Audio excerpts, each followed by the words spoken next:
Njiani tulionaliwa na Yesu ya kwamba tutairithi. Tutakwenda kwetu mbingu. The Democratic Republic of the Congo is probably the only country in the world that's gone backwards in the last 50 years. Ravaged by war, exploited by the West, with endemic corruption throughout, it's a land of extreme contrasts.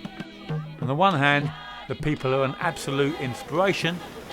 On the other hand, there are more than a few raving lunatics intent on fleecing you for every penny you got.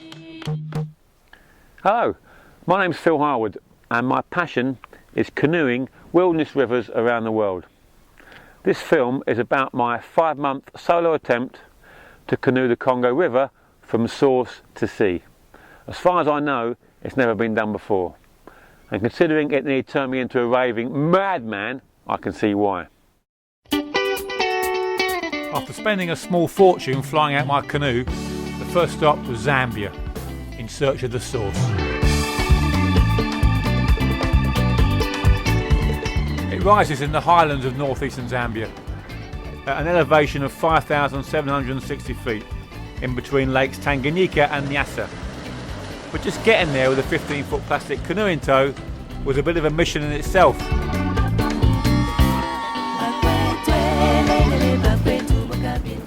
But eventually, with plenty of local help, especially from Ag, the best looking guide in Africa, we tracked it down miles from anywhere in the middle of the African bush.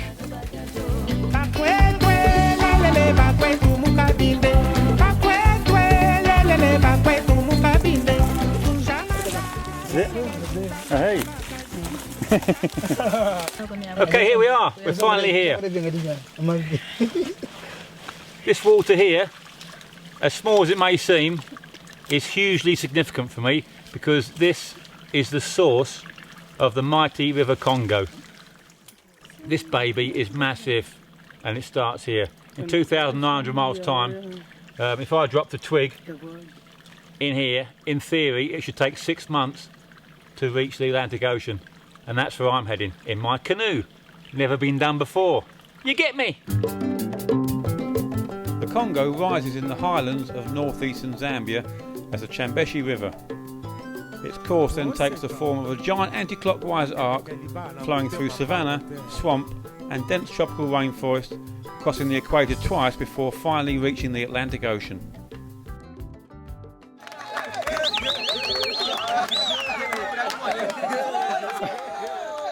Okay, so here we are then, finally at the river. These guys from the village helped me carry it down, and before you could say man-eating crocodile, I was on the upper Chambeshi, the furthest tributary of the Congo River.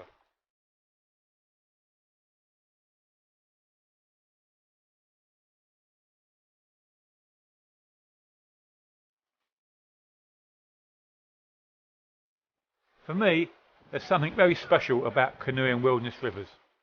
Everything else in your life pales into insignificance, and all that really matters is finding food, lighting your fire, finding a good camp spot, and not drowning.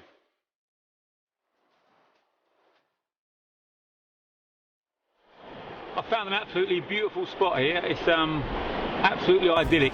There's eagles flying overhead. There's something in that bush over there, which I'm not sure what it is. With crystal clear water and easy rapids, it was a fantastic start to the trip. And if a rather irate local hadn't chased me along the bank firing his catapult at me, then it would have been even better.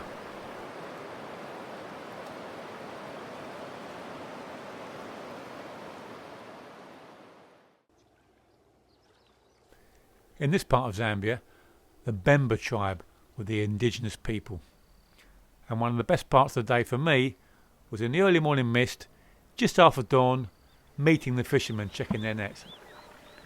And sometimes, like this guy, trying to scare the fish into the nets.